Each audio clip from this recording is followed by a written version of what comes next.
আসসালামু আলাইকুম, স্বাগতম জানাচ্ছি বিবিসি নিউজ আন্তর্জাতিক সংবাদে। শুরুতেই সংবাদ শিরোনাম, এরপর বিস্তারিত। যেই শর্ত মানলে যুদ্ধ বন্ধ করবে ইরান। ইরান নিয়ে জাতির উদ্দেশ্যে গুরুত্বপূর্ণ ভাষণ দেবেন ট্রাম্প।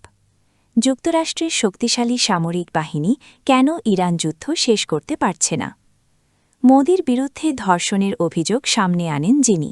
দর্শক, এতক্ষণ শুনছিলেন সংবাদ শিরোনাম। এখন বিস্তারিত।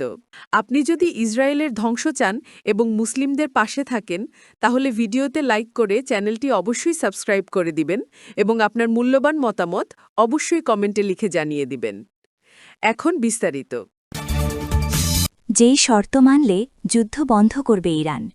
চলমান সংঘাত অবসানে ইরানের সদিচ্ছা আছে, তবে ভবিষ্যতে যাতে একই ধরনের হামলা পুনরাবৃত্তি না ঘটে সেজন্য নির্দিষ্টভাবে নিশ্চয়তা চায় তেহরান। এমনটাই জানিয়েছেন দেশটির প্রেসিডেন্ট মাসুদ পেজেশকিয়ান। ইউরোপীয় কাউন্সিলের প্রেসিডেন্ট আন্তোনিও কোস্তার সঙ্গে টেলিফোনে আলাপকালে পেজেশকিয়ান বলেন, এই সংঘাতের অবসান ঘটাতে আমাদের প্রয়োজনীয় সদিচ্ছা রয়েছে, তবে এজন্য অপরিহার্য শর্ত পূরণ হতে হবে। বিশেষ করে ভবিষ্যতে আগ্রাসন যেন পুনরায় না ঘটে সেই নিশ্চয়তা থাকতে হবে। ইরান দীর্ঘদিন ধরেই দাবি করে আসছে, কেবল সাময়িক যুদ্ধবিরতি নয়, বরং স্থায়ী নিরাপত্তা নিশ্চয়তা ছাড়া তারা কোনো সমঝোতায় যেতে আগ্রহী নয়। সেই অবস্থানই পুনর্ব্যক্ত করলেন দেশটির প্রেসিডেন্ট। এদিকে ইরানের পক্ষ থেকে যুদ্ধ শেষের ইঙ্গিত আসার পরে ইতিবাচক প্রতিক্রিয়া দেখা গেছে বৈশ্বিক আর্থিক বাজারে, বিশেষ করে মার্কিন শেয়ার বাজারে।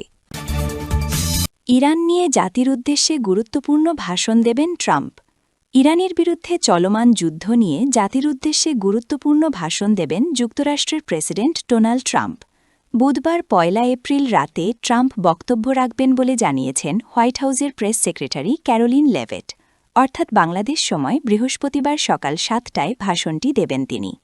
মাইক্রোব্লগিং সাইট এক্সে এক পোস্টে লেভেট লিখেছেন, কাল রাতে ইস্টার্ন টাইম ইরান ইস্যুতে গুরুত্বপূর্ণ তথ্য জানাতে আগামীকাল রাত ৯টায় ইস্টার্ন টাইম জাতির উদ্দেশ্যে ভাষণ দেবেন প্রেসিডেন্ট ট্রাম্প। এর আগে ট্রাম্প হোয়াইট হাউসের ওভাল অফিসে সাংবাদিকদের বলেছিলেন, আগামী ২ থেকে ৩ সপ্তাহের মধ্যে ইরানে তাদের হামলা শেষ হবে। তিনি ওই সময় জানান, ইরানিদের সঙ্গে তাদের সম্ভাব্য চুক্তি হতে পারে। যুক্তরাষ্ট্রের শক্তিশালী সামরিক বাহিনী কেন ইরান যুদ্ধ শেষ করতে পারছে না? শক্তির ভারসাম্যে ইরানের চেয়ে অনেক এগিয়ে যুক্তরাষ্ট্র। ইরানের চেয়ে ৩ গুণ বেশি জনসংখ্যা ছাড়াও বিশ্বের সবচেয়ে শক্তিশালী সামরিক বাহিনী ও অর্থনীতির দেশ যুক্তরাষ্ট্র।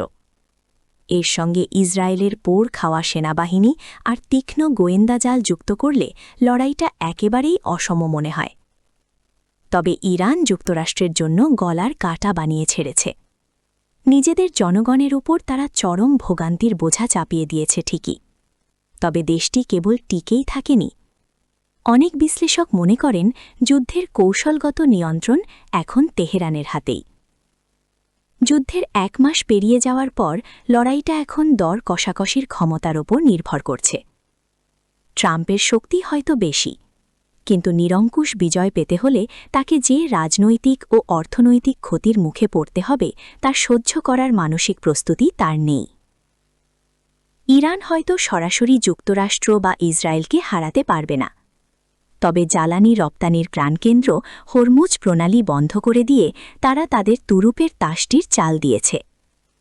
এর মাধ্যমে একদিকে যেমন বিশ্ব অর্থনীতিকে জিম্মি করা হয়েছে, তেমনি ট্রাম্পের জন্য রাজনৈতিক ঝুঁকিও বাড়িয়ে দিয়েছে দেশটি।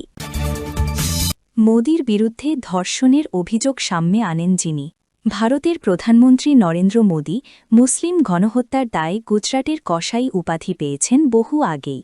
এরপর দীর্ঘ রাজনৈতিক জীবনে তিনি অসংখ্য সমালোচনা ও অভিযোগের মুখে পড়েছেন, তবে তার বিরুদ্ধে ধর্ষণের মতো বিস্ফোরক অভিযোগ শোনা যায়নি। এবার একে একে মুখ খুলছেন একাধিক ব্যক্তি। মোদির বিরুদ্ধে প্রথম ধর্ষণের অভিযোগ তোলেন সুব্রমণ্যম স্বামী। তিনি উত্তরকৈসি বর্ষিয়ান রাজনীতিক। তিনি রাজ্যসভার সংসদ সদস্যও ছিলেন। তার কাজের মেয়াদ ২০১৬ সালের ২৬ এপ্রিল থেকে ২০২২ সালের ২৪ এপ্রিল পর্যন্ত। তিনিও মোদির দলের নেতা। সুব্রমণ্যম স্বামী 2013 সালে ভারতীয় জনতা পার্টি তথা বিজেপিতে যোগ দেন। এর আগে তিনি জনতা পার্টির সভাপতি ছিলেন। সুব্রমণ্যম স্বামীর পর মোদির বিরুদ্ধে ধর্ষণের অভিযোগ করেন মধু পূর্ণিমা কিশোর। তিনি মোদির একসময়ের ঘনিষ্ঠ সাংবাদিক তথা হিন্দুত্ববাদী লেখিকা। দুজনেরই একযোগে দাবি, যৌনতার বিনিময়ে একাধিক নারীকে মন্ত্রীপদ দিয়েছেন প্রধানমন্ত্রী।